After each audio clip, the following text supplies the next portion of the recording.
8 milliards d'êtres humains, un chiffre qui va augmenter dans les années qui viennent et qui pourrait atteindre près de 10 milliards dans les prochaines décennies.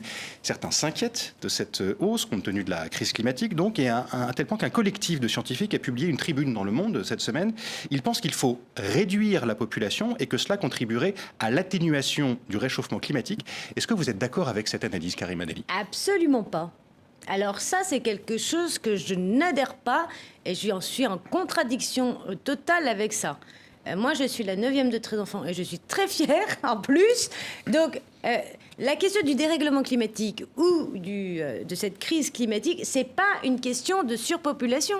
C'est une question notamment de soutenabilité de modèles.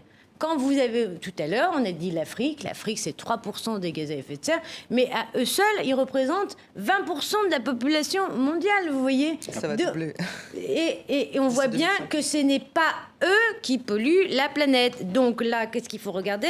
Il faut regarder dans les pays où, c'est vrai, dans les pays où la natalité est forte, le taux d'émission de CO2 est très faible. Mais quand on vient regarder les pays, notamment où il y a des modes de vie qui ne sont pas acceptables, il y a toujours ce chiffre, mais moi je le dis, 1% des plus riches, 1% des plus riches de la planète, eh ben oui, émet 2 fois plus que 50% des plus pauvres. Et là, c'est là qu'il faut s'attaquer.